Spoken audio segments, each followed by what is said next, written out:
नमस्कार, the vibes में आप सभी का स्वागत है। आज मैं आप सभी को श्री खाटू श्याम जी की लीला से प्रचलित कहानी सुनाने जा रही हूँ। आज से कुछ वर्षों पूर्व तक श्री खाटू श्याम जी का नाम केवल राजस्थान में ही जाना जाता था, मगर इधर कुछ वर्षों से खाटू श्याम जी का प्रचार इतना अधिक बढ़ गया है कि केवल भारत में ही नहीं अपितु समूचे विश्व में न केवल इन्हें जाना जाता है, बल्कि अनेक परिवार खाटू श्याम जी के चमत्कारों को अपनी आंखों से प्रत्यक्ष देख चुके हैं।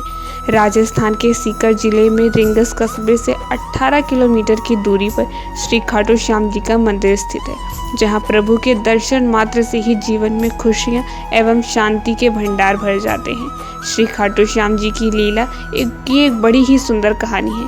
खाटू धाम में एक ब्राह्मण रहता था। वह श्याम बाबा से असीम प्यार करता था। वह श्याम जी का इतना दीवाना था कि सुबह शाम जब तक वह मंदिर न जाए उसका किसी भी काम में मन नहीं लगता था। मंदिर में जब भी भंडारा होता वह प्रमुख रूप से सेवा दान के लिए पहुंचता। एक दिन ब्राह्मण की बेटी की शादी तय हो गई और जिस दिन बेटी की शादी थी उसी दिन ब्राह्मण की श्याम बाबा के मंदिर में भी ड्यूटी लग गई। अब वह सोच में पड़ गया कि करे तो करे क्या, दोनों ही काम जरूरी है। बेटी की शादी भी जरूरी है और अपने श्याम जी की आज्ञा को भी ठुकरा नहीं सकता। ब्राह्मण सोचने लगा कि अगर यह बात वह अपनी पत्नी से बताएगा तो उसकी पत्नी नाराज हो जाएगी। वो कहेगी कोई क्या अपनी बेटी की शादी भी छोड़ता है। मजबूरी में एक दिन अगर तुम भंडारे में नहीं जाओगे तो भंडारा रुक तो नहीं जाएगा ना, और भी सेवादार हैं और कोई संभाल लेगा, लेकिन तुम्हारी बेटी की शादी तो दोबारा नहीं होगी ना। ब्राह्मण बहुत उलझन में था। वह जानता था कि कुछ भी हो उसकी पत्नी उसे भंडारे में जाने नहीं देगी, लेकिन उसका अंतर्मन नहीं मान रहा था। वह अपने भगवान से नजरें नहीं चुरा सकता था, इसलिए वह अपनी बेटी की शादी के दिन घर में बिना किसी को कुछ बताए चुपचाप समय से पहले ही मंदिर पहुंच गया। मंदिर में जाकर प्यार से सबको भंडारा खिलाया और शाम होते ही जल्दी से घर वापस पहुंचा, क्योंकि बेटी की शादी में भी पहुंचना था। लेकिन ब्राह्मण को पहुंचते पहुंचते बहुत देर हो चुकी थी और बिटिया की शादी होकर बिटिया की विदाई भी हो चुकी थी। जब वह घर पहुंचा तो उसकी पत्नी उससे बोली, आओ चाय पी लो, बहुत थक गए होगे ना।